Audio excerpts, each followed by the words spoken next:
doa itu bisa mengubah takdir, benar? Benar nggak tuh?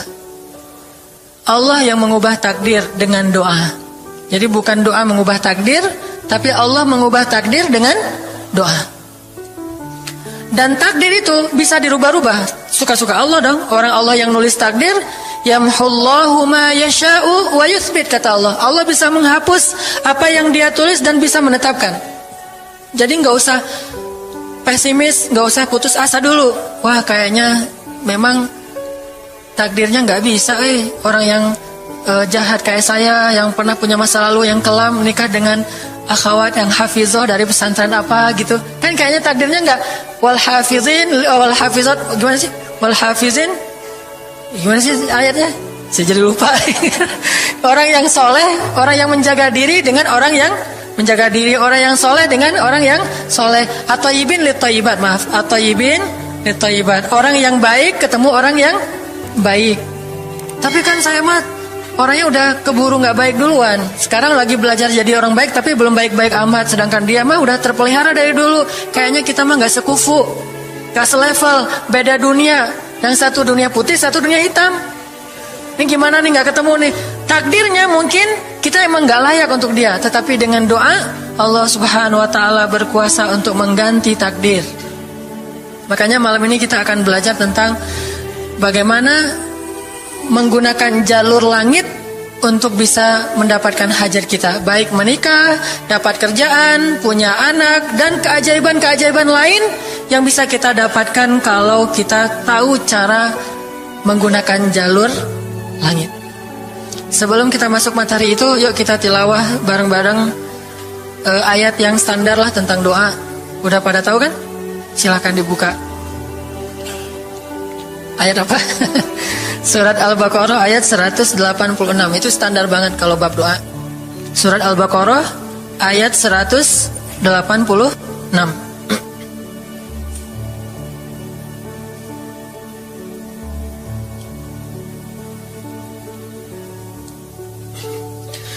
A'udzu billahi minasy syaithanir rajim. Enggak?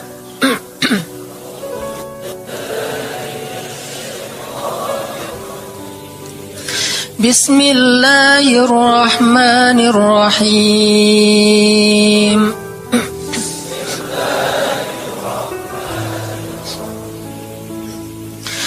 Wa idza sa'alaka 'ibadi 'anni fa inni qarib.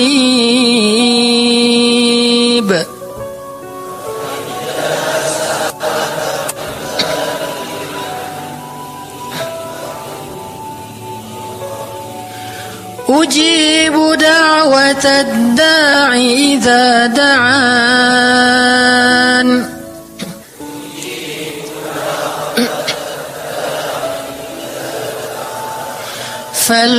فَلْيَسْتَجِيبُوا لِي وَلْيُؤْمِنُوا بِي لَعَلَّهُمْ يَرْشُدُونَ.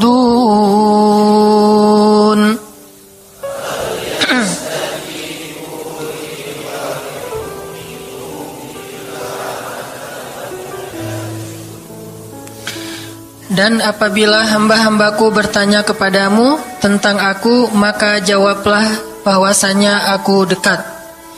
Aku mengabulkan permohonan orang-orang yang berdoa kepadaku apabila dia memohon kepadaku. Maka hendaklah mereka memenuhi segala seruanku dan hendaklah mereka beriman kepadaku agar mereka selalu berada dalam kebenaran. Shadaqallahul azim. Teman-teman yang dirahmati Allah Subhanahu wa taala, ayat ini adalah ayat, kalau kita kasih judul, ayat ini tuh janji Allah kepada orang yang berdoa. Janji Allah kepada orang yang berdoa. Makanya doa itu benar-benar senjata orang mukmin, melebihi senjata apapun yang dimiliki oleh seseorang. Paling dahsyat itu kalau punya doa. Jadi kalau orang yakin kepada Allah, maka dan keyakinan dia kepada Allah lebih besar daripada keyakinan dia kepada apapun, maka selama dia masih bisa berdoa kepada Allah, dia tenang. Ada masalah dikit, oh ilahi. Ada masalah dikit, ilahi. Ada masalah dikit, Rabbi. Terus saja. Ada masalah sepele apapun, minta ke Allah. Ada masalah apapun, minta ke Allah. Dan kata Nabi, janganlah kalian menjadi lemah dalam berdoa, karena sesungguhnya tidak akan binasa seseorang selama dia masih berdoa kepada Allah. Itu hadis Nabi dari Aisyah. Janganlah kalian menjadi lemah dalam berdoa, artinya jadi pundung, jadi putus asa dalam berdoa, karena tidak akan binasa seseorang selama dia masih berdoa kepada Allah Subhanahu wa taala. Jadi kalau kita masih terus mengharap dan meminta kepada Allah, kita nggak akan binasa, kita nggak akan kalah, kita nggak akan rugi. Dan kata para ulama, segala sesuatu di dunia ini akan pergi dan tidak kembali. Ini clue penting nih, bisa dicatat. Segala sesuatu di dunia ini akan pergi dan tidak akan kembali kecuali doa. Dia pergi dan dia pasti akan kembali. Segala sesuatu kalau udah pergi di dunia ini nggak akan kembali lagi. Kalau pergi di sini maksudnya pergi kepada Allah. Tapi kalau doa pergi ke Allah, dia pasti akan balik lagi kepada yang meminta. Satu-satunya yang pergi ke Allah dan kembali di dunia ini hanyalah doa. Makanya ayat ini kalau kita kasih judul adalah janji Allah kepada hambanya yang berdoa. Allah berjanji, apa kata Allah? Inni qaribun. Aku itu dekat. Maksudnya gak mungkin aku gak dengar doa kalian. Begitu kita berdoa, kita pikir Allah dengar gak ya? Jangan-jangan kok doa saya belum diijabah, kayaknya Allah gak dengar yang kemarin, saya harus keraskan lagi suara saya. Enggak, inni qarib. Arti inni qarib, aku itu dengar banget apa yang kamu ucapkan. Gak usah diucapkan, di dalam hati aja Allah udah dengar. Siapa yang pernah berdoa di dalam hati terus langsung Allah ijabah? Rasulullah. Coba teman-teman buka awal juz kedua, ayat surat Al-Baqarah ayat 144. Itu gara-gara Nabi ada harapan di dalam hati tapi gak berani ngomong gitu ke Allah, cuma dipendam di dalam hati doang. Tapi langsung diijabah oleh Allah. Ayat surat Al-Baqarah ayat 144. Allah berfirman, Qad nara taqalluba wajhika fis samaa falanuwalliyannaka qiblatan tardaha fawalli wajhaka shatral masjidil haram wa haitsu ma kuntum fawallu wujuhakum shatrah wa innal ladzina utul الكتاب ليعلمون أنه الحق من ربهم وما الله بغافل عما يعملون. Jadi ceritanya orang Yahudi suka menghina kaum muslimin gara-gara orang Islam kalau sholat waktu itu masih menghadap ke Al-Aqsa, Palestina. Jadi kata orang Yahudi itu, lihat orang Islam mah fake, suka niru. Kita sholat menghadap Al-Aqsa, mereka sholat menghadap Al-Aqsa. Berarti agama mereka itu adalah agama yang meniru agama kita, nggak original. Sering diperolok-olok, setiap kaum muslimin sholat dihina sama mereka. Akhirnya Nabi ngerasa sedih. Wah, gimana ya caranya? Sehingga setiap sore Nabi berdiri di suatu bukit, kemudian lihat ke langit, cuman gak ngomong, gini aja ke langit. Membatin, bayangin, pernah gak teman-teman membatin ke Allah? Ini yang harus kita coba lakukan, belajar membatin kepada Allah. Itu romantis banget. Jadi duduk sendiri, Allah, ngomong gitu dalam hati. Dan yakinlah ini qarib, Allah tuh dengerin. Jangan pikir saya kayak ngomong sendiri, kayak orang kurang waras. Enggak, Allah itu mendengar. Jadi kita batin aja sama Allah, ngomong dalam hati, ya Allah, saya tuh lagi gini, ada masalah. Ngomong dalam hati kita, please Allah, please, gitu ya. Nah, itu kalau kita membatin, inni qaribun wa asirru qaulakum aw ijharu bih innahu alimun bidzatis sudur. Jadi Nabi enggak enak mau ngomong, ya Allah, tolong dong pindahin kiblat dari Masjidil Aqsa ke Masjidil Haram. Soalnya daripada dikata-katain melulu sama orang Yahudi, mau ngomong kayak gitu tuh gak enak sama Allah. Malu Rasul ke Allah. Masa kiblat aja minta dipindahin. Akhirnya Nabi cuma ngelihat ke langit aja tiap hari. Udah selesai pulang, besok lihat lagi ke langit. Turunlah ayat ini, sesungguhnya kami telah melihat bagaimana kamu selalu menengadahkan wajahmu ke langit, maka kami palingkan kiblat ke arah yang kamu sukai. Coba lihat, turun wahyu untuk merespon doa Nabi yang bahkan belum diverbalkan, belum diucapkan dengan kata-kata, tapi Allah udah ngerespon. Ini kan keajaiban doa nih. Cuman kita seringnya ngerasa udah minta berkali-kali kok nggak dikasih-kasih. Kita belajar sekarang.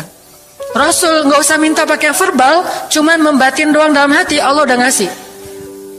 Pernah nggak teman-teman ngerasa kayak gitu? Ada kepengen sesuatu, tiba-tiba terwujud. Pernah kan? Tapi kepengennya yang baik-baik.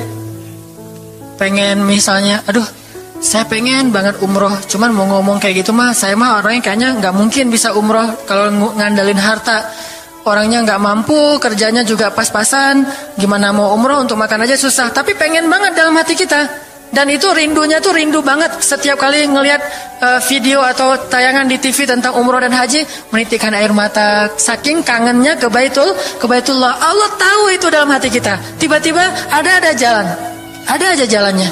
Dan bisa dikasih sedekah, bisa juga hadiah, bisa juga door prize, bisa juga macam-macam. Pokoknya ada jalan aja, tiba-tiba bisa umroh. Dan saya sering banget membawa orang umroh. Di antara jamaah itu selalu ada 1 atau 2 orang yang umrohnya itu miracle, keajaiban dari Allah. Ketika saya cari tahu alasannya apa, ternyata emang dia dari dulu pengen banget umroh, cuman nggak bisa ngandelin hartanya. Allah kasih jalan yang lain. Bukankah Allah itu memampukan yang diundang, bukan mengundang yang mampu? Kan itu yang sering kita dengar kan? Allah tidak mengundang yang mampu, tetapi memampukan yang diundang. Kalau udah Allah undang, pasti mampu. Kalau Allah nggak ngundang, walaupun dia mampu nggak akan bisa. Jadi Allah bukan mengundang yang mampu, tetapi memampukan yang diundang. Sehingga kita kalau hati kita kayaknya pantas diundang, Allah undang tuh. Begitu juga dalam urusan rezeki. Aduh, saya pengen kerjaan yang kerjaannya itu lebih halal, lebih nyaman, bisa sholat berjamaah tepat waktu, ada waktu juga buat keluarga, bisa juga berdakwah ke teman-teman. Akhirnya membatin kita itu karena kuat banget, Allah wujudkan. Ini artinya Allah qaribun, Allah maha dekat. Sehingga kalau kita pengen doa kita itu powerful, belajar dari as-siqah billah. Tips pertama adalah as-siqah billah. Percaya deh sama Allah. Percaya sama Allah. Jangan berdoa dengan ragu-ragu. Kayak kita datang kepada seseorang untuk minjem duit, tapi kita ragu, dia nih kayaknya orangnya susah kalau dipinjemin. Kalau minta dipinjemin gitu, ini saya lagi ada masalah dikit nih, boleh minta bantu nggak? Apa? Gimana ya ngomongnya? Susah ngomongnya tuh, ragu-ragu gitu kan ya. Akhirnya kita ngomongnya tuh nggak enak, nggak nyaman, membuat dia juga ngasih ke kita juga ragu-ragu. Akhirnya nggak nyaman tuh hubungan kita sama dia. Tapi kalau kita yakin banget sama dia orangnya baik, kalaupun dia nggak ngasih dengan cara yang kita minta, kita yakin bahwa dia tuh pasti akan nolong kita.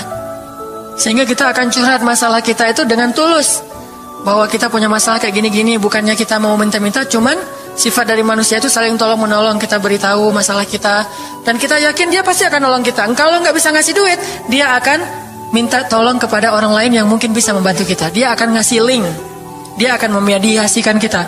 Oh, aduh maaf ya, saya juga lagi sekarang lagi butuh uang. Ini lagi nabung-nabung juga, sama kita mah lagi sama-sama pengen hijrah status.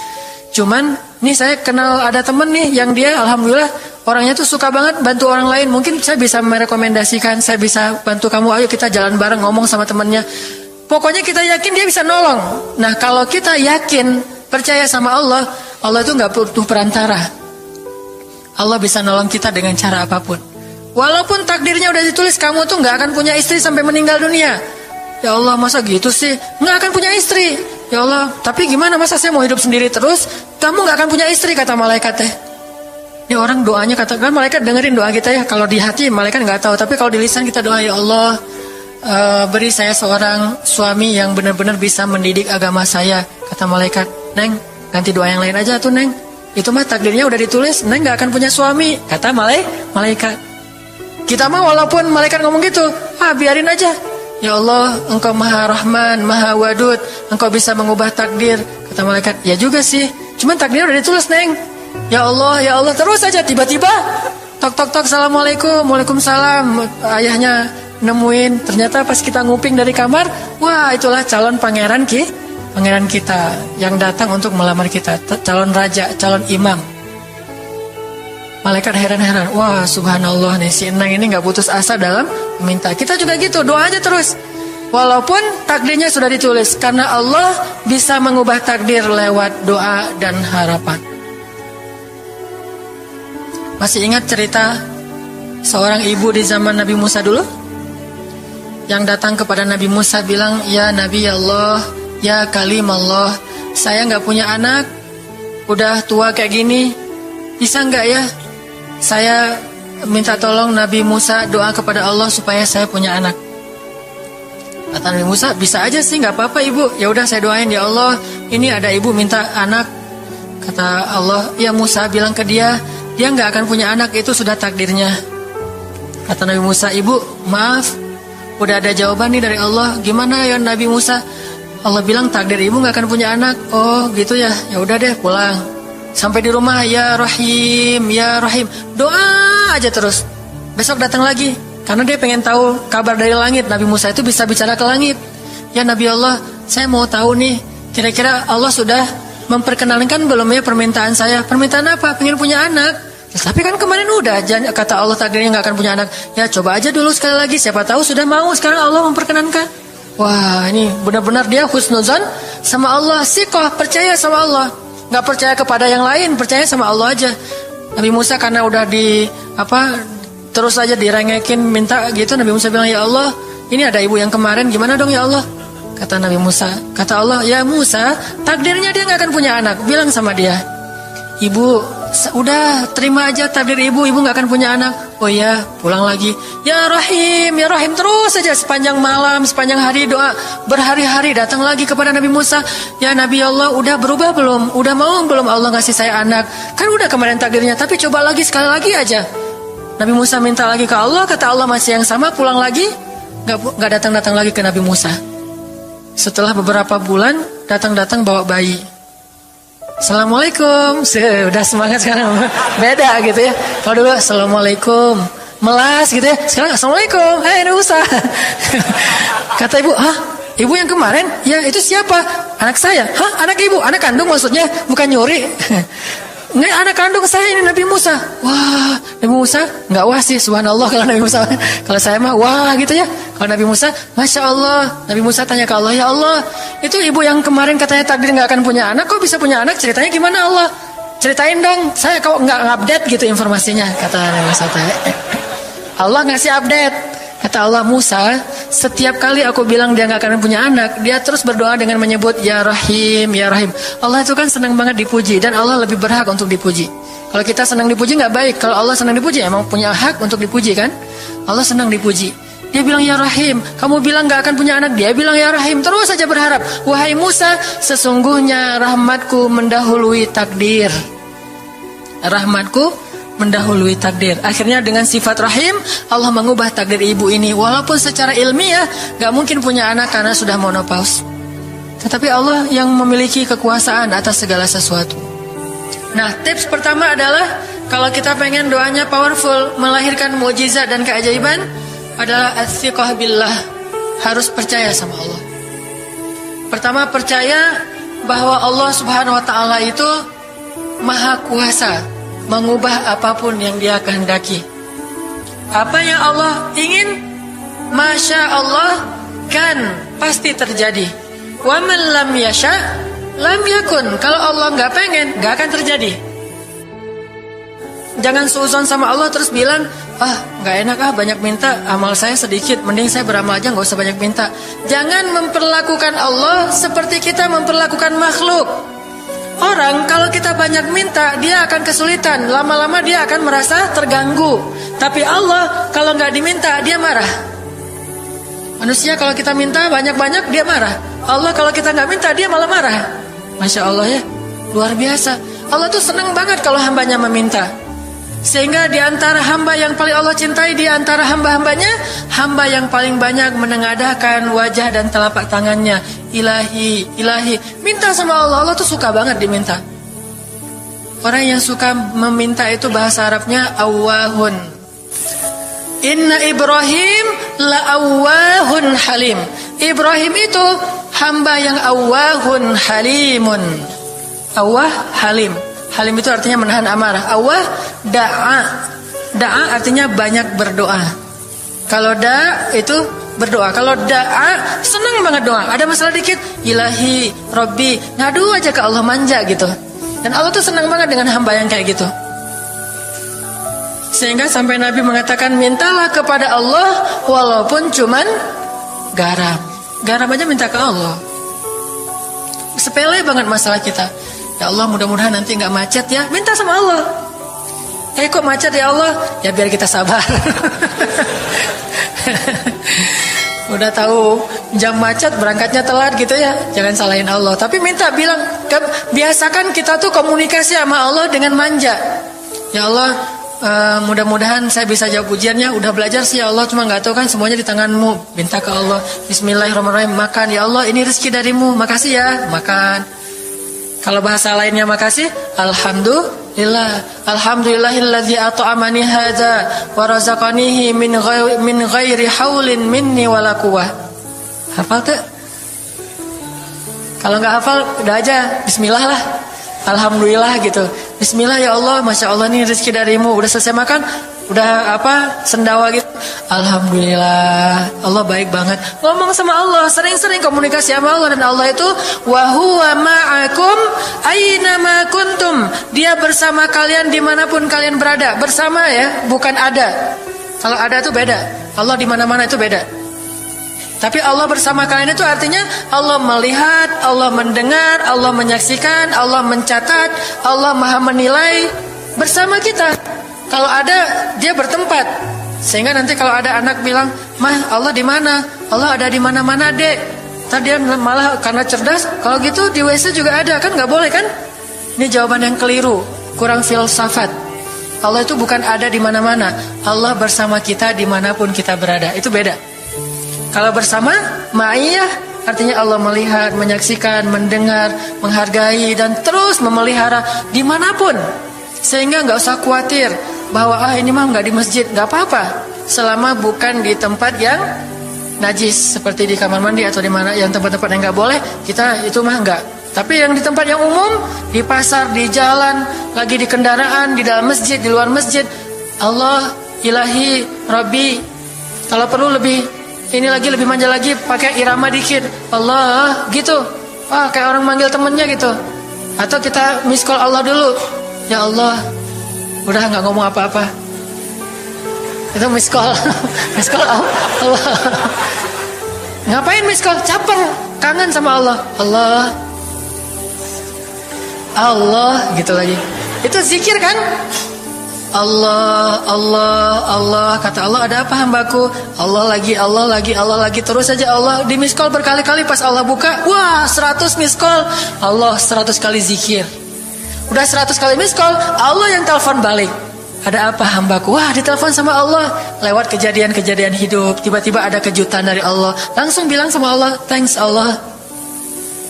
Kan romantis tuh sama Allah. Jangan cuma sama cewek doang bilang thanks, segala macam bahasa-bahasa yang keren. Sama Allah juga harus keren. Tapi setelah thanks, alhamdulillah, karena itu yang paling baik.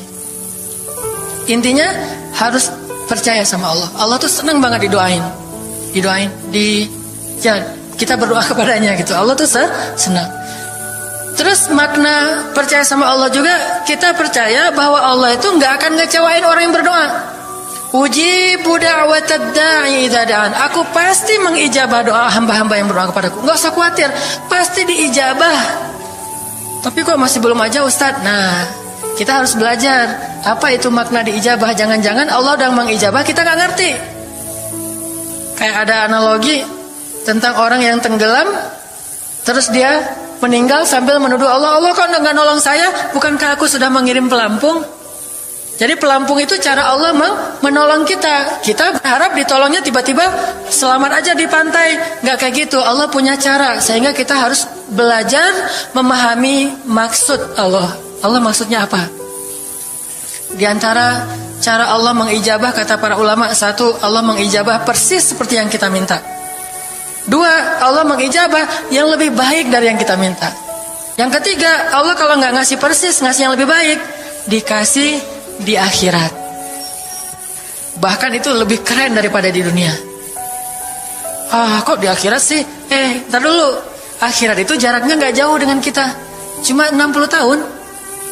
60 tahun tuh cepat banget loh. Sekarang rata-rata usianya berapa? Bahaya kalau nanya usia. Kalau saya mah udah setengah, udah 30-an tahun.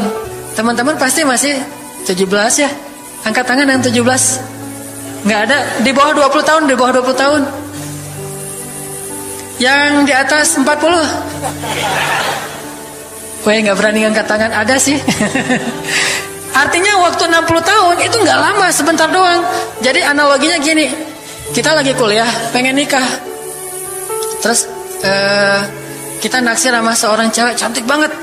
Dan saking cantiknya sampai kita cuma bisa bermimpi. Wah, saking cantiknya kayaknya nggak mungkin banget buat kita. Tiba-tiba ayahnya bilang, "Dek, kamu senang sama anak saya?" "Yang mana, Pak?" Masih nanya yang mana? Takutnya yang tadi kebalik. Ini yang lagi yang lagi kuliah yang namanya si Fulanah misalnya. Sebutlah namanya Nisa apa gitu ya. Terus dia bilang, "Boleh, Bapak setuju kamu nikah sama anak saya, tapi ditunda dulu sampai kamu lulus kuliah." Kita senang gak tuh? Sampai lulus kuliah, nggak apa-apa. Masa kita mau bilang, nggak mau Pak kalau lulus kuliah, mending nggak usah deh, saya mau yang sekarang. Pasti nggak gitu kan? Karena kita tahu ini cantik banget, keren banget, soleha banget, idola banyak cowok-cowok di kampus, dikasih buat kita. Syaratnya cuma satu, tunggu lulus kuliah 4 tahun lagi. Pasti kita akan sabar banget menanti itu. Nggak mungkin kita bilang, "Pak, Bapak kalau nawar yang serius dong, 4 tahun lah lama tuh Pak." Yang kedua, tips supaya doa kita powerful. Kalau doa sama Allah itu yang romantis. Bahasa Arabnya munajat, curhat sama Allah. Dan doa itu ibadah, bukan sekedar permintaan, bukan cuma request, tapi ibadah. Jadi kalau orang rajin doa sama Allah itu akrab sama Allah. Dan kalau akrab jadi romantis sama Allah, enak gitu, hubungannya dengan Allah tuh adem banget, nyaman banget. Pas dia berdoa, "Ilahi," gini ngomong kayak Nabi Zakaria yang tadi di surat Maryam pas sholat rakaat kedua. Apa kata Zakaria? Ini bentuk curhatnya Zakaria. Qala rabbi inni wahana al-'azmu minni washta'ala ar-ra'su shayba wa lam akun bidu'aika rabbi syaqiyya. Nabi Zakaria doa romantis, suaranya pelan. Wadhkur fil kitab dzikru rahmati rabbika 'abdahu Zakaria idz nada rabbahu nidaan khafiyya. Zakaria tuh kalau doa tuh lirih banget suaranya, lembut banget. Jadi duduk sendiri, "Ilahi ya Allah," bersenandung seperti Nabi Daud. Romantis sama Allah, bukan "Ya Allah." Itu mah doa khusus untuk perang, itu mah. Doain Palestina, doain Suriah itu harus tegas. Kayak Nabi kalau berdoa itu dengan menelunjuk. Kadang Nabi mengangkat tangan, kadang Nabi mengangkat kedua tangan sampai tinggi, kadang Nabi nggak mengangkat tangan, kadang Nabi memakai telunjuk. Semuanya itu sunnah. Jangan kita saling debat masalah, nggak boleh angkat tangan. Kadang Nabi mengangkat tangan, kadang Nabi tidak mengangkat tangan, kadang Nabi malah menunjuk gini. Kalau urusannya bab perang, biasanya gini, "Ya Allah, ya Allah," bukan nyuruh Allah ya. Beda kesannya nunjuk Arab dengan nunjuk Indonesia. Kalau Arab, ngapain lo nunjuk gue? Kan gitu ya. Kalau Allah mah nggak kayak gitu. Allah pakai bahasa Arab, jadi pakai filsafat Arab. Nunjuk itu maknanya sangat berharap dan tegas gitu. Jadi kita doa pelan, "Ya ilahi inni wahana al-'azmu minni washta'ala ar-ra'su shayba wa lam akun bidu'aika rabbi syaqiyya."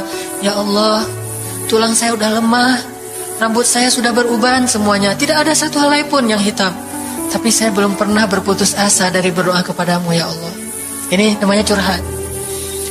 Wa inni khiftul mawaliya min warai. Ya Allah, saya takut banget kalau saya meninggal tidak ada yang meneruskan dakwah saya, sedangkan Bani Israel itu mudah tergelincir.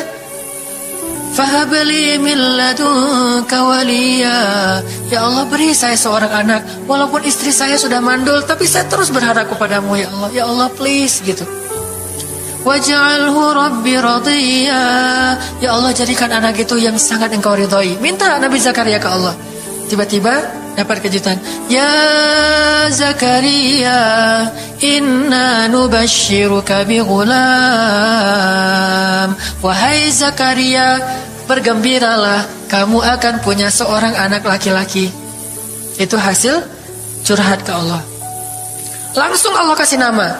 Ismuhu Yahya, lam naj'al lahu min qablu samiyya.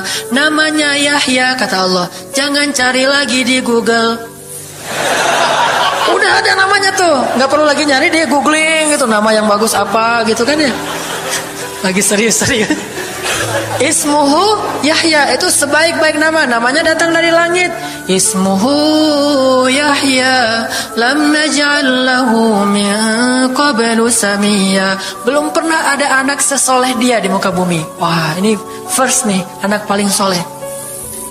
Terus kata Allah, wahananan, anaknya lemah lembut, wazakatan, anaknya suci, wataqiya, anaknya bertakwa, namanya Hanan At-Taqi. Itu mah doa ya, bukan GR. Karena saya juga belum bertakwa. Hanya Allah yang tahu siapa yang paling bertakwa. Terus apa lagi sifatnya? Wa barram biwalidayhi, anaknya sangat berbakti kepada orang tua. Allah kasih spesifikasi anak yang Allah pengen ngasih ke Zakaria. Itu luar biasa sifat-sifatnya. Wa barran biwalidayhi, enggak pernah nyakitin orang tua. Walam yakun jabbaran 'asiyya, enggak pernah berlaku kasar, tidak pernah bermaksiat, enggak pernah berdosa tuh Yahya. Wassalam,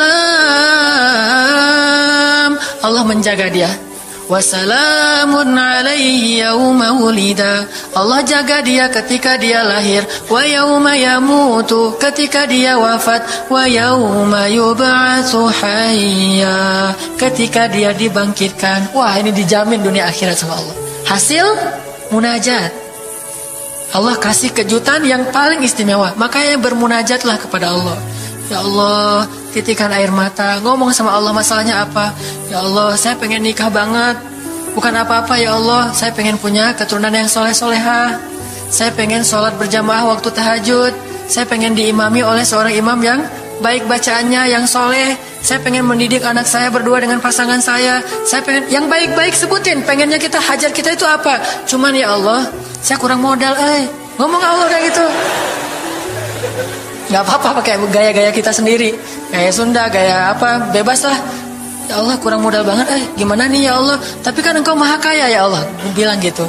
Dan Allah akan mengatakan, lihat hambaku memujiku. Kan kayak kita bilang, Alhamdulillahi Rabbil Alamin. Allah bilang, hambaku memujiku. Ar-Rahmanir-Rahim, hambaku mengagungkanku. Maliki Yaumiddin, hambaku gimana sih hadisnya tuh? Kan gitu kan ya. Allah merespon setiap ucapan hambanya. Jadi kita bilang, tapi kan engkau maha kaya ya Allah. Oh iya benar.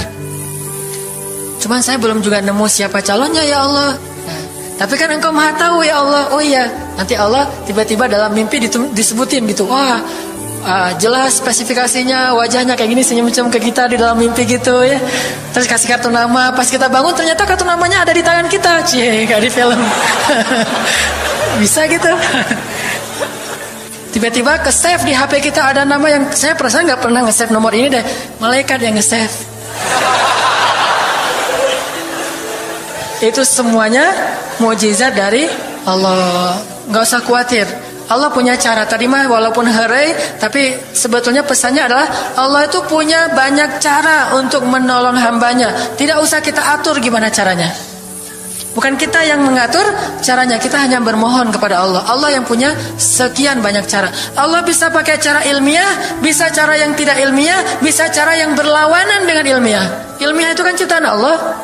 Jadi jangan mengukur dengan logika kita, tapi mengikhtiar dengan logika kita harus. Kalau ikhtiar harus ilmiah, tapi kalau iman gak perlu ilmiah. Sakit, ikhtiarnya ke dokter, tapi yakinnya gak boleh yakin sama dokter. Ikhtiarnya seilmiah mungkin, tapi imannya gak boleh ilmiah, rabbaniyah. Allah berkuasa dengan ilmiah, tanpa ilmiah bertentangan dengan ilmiah. Allah bisa menciptakan seseorang dari ayah dan ibunya, bisa tanpa ayah tapi punya ibu doang seperti Isa. Atau bisa gak punya ayah, gak punya ibu seperti Adam. Allah bisa menciptakan onta dari induknya, bisa keluar dari batu seperti untanya Nabi Soleh. Allah maha kuasa, makhluk tidak kuasa. Minta sama Allah dengan harapan-harapan yang indah. Munajat. Ini sekarang coba kita dengar bagaimana munajatnya Nabi ketika pulang dari Taif. Nabi itu kan sedih banget pulang dari Taif. Luar biasa dihinanya oleh orang-orang Taif. Di antara penghinaan orang Taif yang masih terekam oleh sejarah itu, orang Taif mencemooh Nabi dengan mengatakan, emangnya benar kamu itu, emangnya benar Allah mengangkat kamu jadi nabi? Itu penghinaan, dihina gitu. Muhammad, beneran gitu Allah mengangkat kamu jadi nabi? Kayak gak ada orang lain, kata orang Taif. Terus ada lagi yang bilang, Muhammad, kalau kamu itu seorang nabi, saya tidak berani ngomong sama kamu, nanti saya terkutuk. Tapi kalau kamu bukan nabi, pendusta, ngapain juga saya ngomong sama kamu? Jadi mending gak usah ngomong aja daripada ngomong dengan pendusta. Intinya dia gak mau ngomong sama nabi, tapi meracau. Dia bilang, kalau kamu nabi, kalau saya berdebat kamu, saya akan dikutuk. Kalau kamu bukan nabi, berarti kamu pendusta. Ngapain juga saya berdebat sama kamu, menghina. Ada yang bilang, hei Muhammad, pergi kamu, jangan dekat-dekat dengan kampung kami. Disuruh anak kecil mengusir Nabi. Bayangin, bagi orang semulia Rasulullah diusir oleh anak kecil, dikejar-kejar pakai batu kerikil, dilemparin. Itu luar biasa, berat banget perasaan beliau. Sama anak kecil, sama perempuan, sama budak-budak. Yang laki-lakinya tuh hanya bersorak di belakang. Perempuannya, bagi orang Arab, dihina oleh perempuan. Itu luar biasa penghinaannya. Makanya di Mesir, pengalaman saya ketika di Mesir, orang Mesir itu paling takut sama cewek. Di pasar kalau ada ibu-ibu yang belanja, Mang, bungkusin yang ini. Dibungkusin. Gak jadi deh, yang itu aja. Ya, bungkus lagi. Kayaknya, gak jadi yang itu aja. Sampai 3 kali, si emangnya gak boleh marah. Kenapa? Cewek. Itu di Mesir tuh. Kalau di kita, wah udah habis itu. Gak usah cewek yang sebaya, ibu-ibu aja bisa dihina di kita kan ya, nggak menghormati orang tua. Kalau di Mesir, perempuan apalagi yang udah umur usia orang tua itu sangat dimuliakan. Naik bus gitu, ada ibu-ibu orang Mesir kan gede-gede tuh, naik bus. Dia naik bus aja, naik damri gitu susah. Akhirnya barang-barangnya pada diambil sama orang-orang di dalam. Dia naik sendiri, bismillah, masya Allah, gitu-gitu orang Mesir teh kalau lagi naik damri. Pas sudah di atas, semua orang berdiri mempersilahkan dia pilih tempat duduk yang mana. Itu budaya yang mungkin di Singapura juga, pas saya ke Singapura kayak gitu. Tapi kok di Indonesia agak-agak jarang nih. Sering ada laki-laki muda duduk di halte atau di mana tempat-tempat umum, sementara di sebelahnya ada ibu-ibu yang gendong anaknya, tapi nggak ada tempat duduk. Di mana rasa malu dan rasa penghargaan terhadap perempuan.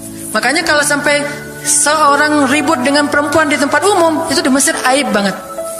Jadi kalau kita ramai sama seorang cewek atau seorang ibu-ibu di tempat umum, pasti orang-orang Mesir akan marahin kita, nggak marahin dia, walaupun dia yang salah. Ya aib kata orang Mesir. Aib jangan kayak gitu, aib jangan kayak gitu. Tapi kalau kita berantemnya sesama laki-laki, dia akan bilang sallu ala nabi, salawatlah kepada nabi. Kayak gitu cara mendamaikan pertengkaran di Mesir. Dan menurut survei kecil-kecilan saya, orang Mesir itu paling sering bertengkar di bus kalau lagi bulan puasa, lapar soalnya.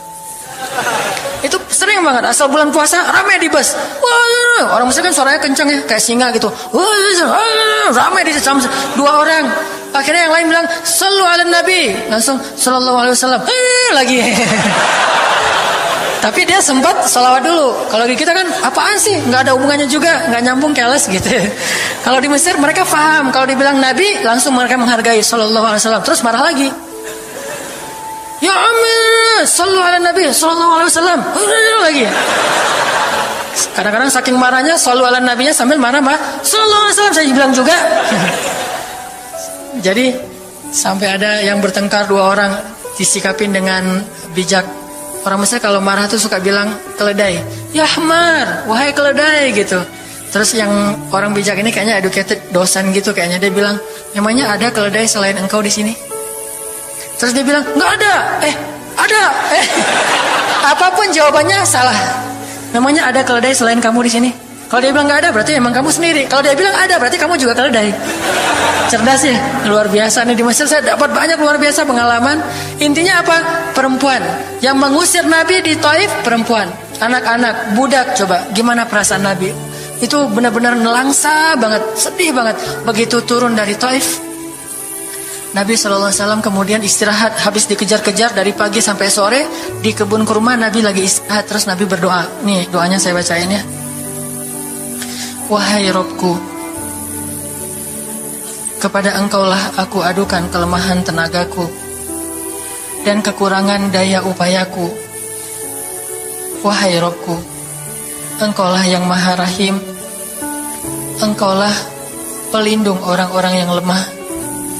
Engkaulah penciptaku. Kepada engkau aku berserah diri ya Allah. Kepada musuh, kepada siapa engkau akan menyerahkanku ya Allah? Kepada musuh yang akan mencelakaiku, atau kepada keluarga yang akan membantu urusanku? Tapi apapun itu, tidak ada keberatan bagiku, asal engkau tidak marah kepadaku. Mau diserahin ke musuh, gak apa-apa ya Allah. Mau diserahin kepada keluarga juga gak apa-apa, yang penting kau gak marah ya Allah. Ini bahasa Nabi. Terus Nabi bilang, sedangkan kasih sayangmu maha luas bagiku, aku berlindung dengan cahaya wajahmu yang mulia, yang menyinari langit dan menerangi segala yang gelap, dan atasnya lah teratur segala urusan dunia dan akhirat. Dari engkau menimpakan atas diriku kemarahanmu, aku berlindung dari kemarahanmu ya Allah, dari juga azab-azabmu. Kepada engkaulah aku adukan perihalku, sehingga engkau ridho. Tiada daya dan upaya melainkan dengan kekuasaanmu ya Allah. Tapi ini kalau kita baca dengan versi Arabnya lebih romantis lagi. Versi terjemah memang agak kaku. Kalau kita tahu bahasa Arabnya, ya Allah, tidak masalah aku diperlakukan kayak gini.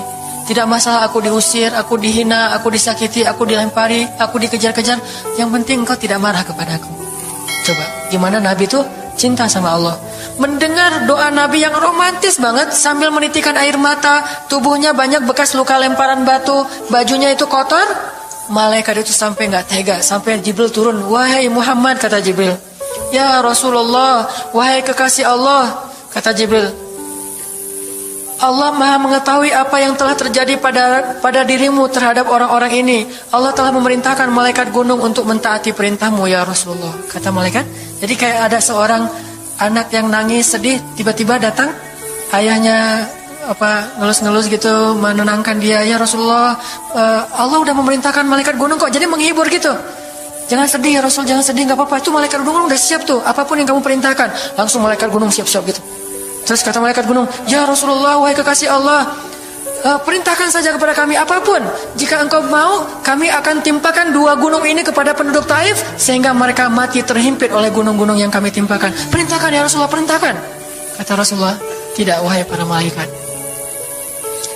Kalaupun mereka tidak beriman hari ini, aku berharap kepada Allah, anak cucu mereka kelak akan beriman.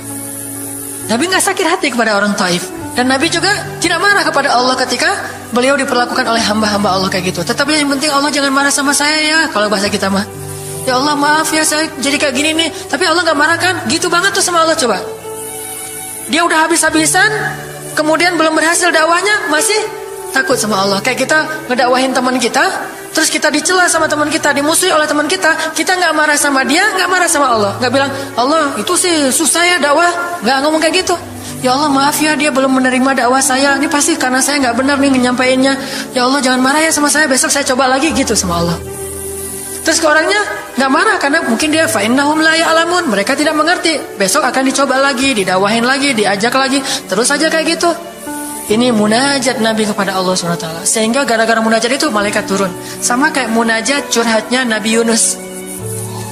La ilaha illa anta subhanaka inni kuntu minadh dhalimin. Subhanallah. Nabi Yunus tuh bermunajat di dalam perut ikan, lirih banget, suaranya tuh pelan banget. Tapi suara yang pelan itu menggetarkan arasy Allah Subhanahu wa taala. Kita udah teriak-teriak pakai mic, nggak ada yang bergetar. Nabi Yunus kalimatnya sederhana, tetapi dari hati banget, benar-benar curhat. Ya Allah, tidak ada ilah selain Engkau. Aku ini udah zalim terhadap diriku sendiri. Ya Allah, maafin saya, maafin saya. Subhanallah, subhanallah, Engkau maha suci, saya ini kotor. Engkau maha suci, saya ini kotor. Terus saja sampai suara Nabi Yunus di dalam perut ikan, di dalam laut yang dalam itu menggetarkan arasy Allah di langit ketujuh. Tiba-tiba malaikat arasy bertanya, suara siapa ini ya Allah? Begitu indah, begitu lembut, meminta ampun kepadamu ya Allah. Kata Allah, itu suara hambaku Yunus. Apa yang dia minta ya Allah? Dia minta ampun kepadaku. Ya Allah, please ampunin dia ya Allah, please. Kata malaikat-malaikatnya. Semua malaikat meminta ampun untuk Yunus alaihissalam. Sehingga kemudian Allah mengatakan, ya sudah, aku ampuni dia. Tiba-tiba Nabi Yunus diselamatkan. Curhat sama Allah. Kalau ada masalah, bilang ke Allah. Apapun, ya Allah. Duduk sambil bersandar di pohon. Ya Allah, coba buka surat Al-Qasas. Gimana Nabi Musa itu suka curhat kepada Allah. Surat Al-Qasas, surat 28 ya. Ayat nih ya. Ayat 16 coba. Ketika Nabi Musa nggak sengaja bunuh orang Kipti, Egyptian. Rabbi, ini zalamtu nafsi, faghfirli ya Rabbi. Ya Rabbi, saya tuh udah zalim, maafin saya ya Allah, ampuni saya. Ada masalah dikit, ngomong ke Allah. Habis ada kesalahan, ngomong ke Allah. Terus dia bilang lagi, Rabbi, ayat 17, bima an'amta alayya falan akuna zahiran lil mujrimin. Ya Allah, janganlah Engkau jadikan aku termasuk orang-orang yang berdurhaka atau berbuat dosa. Udah. Terus ada masalah lagi. Nabi Musa diusir dari Mesir, dikejar-kejar sama tentara Firaun di ayat 21. Apa kata Musa? Rabbi, najjini minal qaumiz zalimin. Ya Rabbi, selamatkan saya dari orang-orang yang zalim. Ngomong lagi ke Allah. Udah, Nabi Musa pergi sekarang. Kemana perginya? Dari Mesir ke Yordania, Madian kalau bahasa dulu. Pergi tuh. Begitu pergi ke Madian, bilang lagi ke ayat 22. Asa Rabbi ayyahdiyani sawa asabil. Mudah-mudahan Allah kasih saya jalan ya. Ya Allah, tunjukin dong saya jalan harus kemana nih. Saya nggak tahu harus kemana larinya. Allah tunjukin. Jalan sampai ke Madian. Begitu udah selesai adegan menolong dua orang perempuan yang sedang memberi minuman ternak, Nabi Musa capek kan? Udah seharian jalan, kemudian kurang makanan, sendiri, nggak jelas negeri yang beliau tuju. Akhirnya beliau bersandar di sebuah pohon di ayat 24. Terus beliau mengatakan, Rabbi, inni lima anzalta ilayya min khairin faqir. Ya Allah, saya butuh banget kebaikan darimu ya Allah. Saya sekarang lapar, saya haus, saya nggak punya tempat tinggal. Saya sangat butuh kepada kebaikan darimu. Bilang ke Allah. Tiba-tiba habis doa kayak gitu, datanglah cewek itu dengan malu-malu kan. Ayat berikutnya, ternyata cewek itu adalah cikal bakal jadi istri Musa. Jadi kalau ada apa-apa bilang ke Allah. Gak sengaja ngelihat Instagram, oh ada yang cantik, Rabbi, yang ini nih, yang saya gak sengaja gitu. Tapi jangan dikepoin ya, dan jangan terlalu lama ngelihatnya, sekilas saja. Atau minimal kalau nggak yang ini, yang kayak gini, ya Allah, ya Allah, gitu. Ngomong nanti ketika selesai sholat. Makanya banyak-banyak doa sama Allah. Dan yang romantis, yang lembut, banyak-banyak berzikir. Jadi sebelum doa itu tasbih dulu. Tasbihnya dengan bahasa yang kita nyaman. Subhanallah, subhanallah boleh. Atau dinyanyikan juga nggak masalah dengan suara yang baik. Bukankah Nabi menyuruh kita menghiasi Al-Quran itu dengan suara kita? Dan diantara isi Al-Quran adalah zikir. Kita bisa bilang Subhanallah, Subhanallah, Subhanallah. Coba kayak gitu malam hari sendiri. Pasti orang yang lewat dekat rumah kita bakalan lari gitu ya, dikirain ada soal. Malam hari zikir di kos-kosan gitu, pada teman-teman pada kabur semuanya. Dikirain ada yang gentayangan. Subhanallah, subhanallah, subhanallah. Jadi kalau teman-teman bersiul, bersiullah dengan zikrullah. Daripada kita bersiul dengan lagu-lagu yang misalnya hanya irama biasa kan ya. Saya udah gak hafal ya lagu-lagu terbaru. Yang dulu-dulu mah yang saya tahu paling kau hancurkan hatiku, hancurkan ya. Nah gitu aja bersiulnya di mobil, kau hancurkan hatiku. Mending kita subhanallah, subhanallah, subhanallah, subhanallah, subhanallah, subhanallah. Biasain aja bersiul dengan nama Allah. Itu namanya miskolin Allah. Sehingga nanti Allah akan melihat, wah ada hambaku nih menyebut-nyebut nama aku, kan di miskol tuh caper dulu. Udah gitu baru ya Allah, baru minta sama Allah. Jadi kalau kita mau munajat, mau romantis, mau curhat sama Allah, sebut nama Allah, agungkan kebesaran Allah, berselawat kepada kekasih Allah yaitu Rasulullah sallallahu alaihi sayyidina Muhammad. Mau pakai sayyidina mangga, enggak pakai sayyidina mangga, yang penting jangan ribut bab sayyidinanya.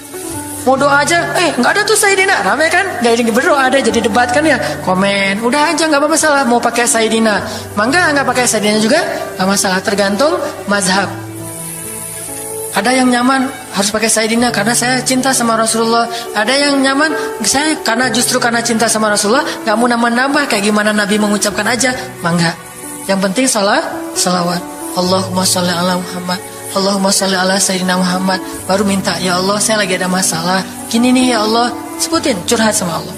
Dengan demikian doa kita akan diijabah insyaallah. Tapi ini baru berapa nih? Baru 2 ya. Ada beberapa tips untuk doa yang powerful, insya Allah ini akan kita lakukan.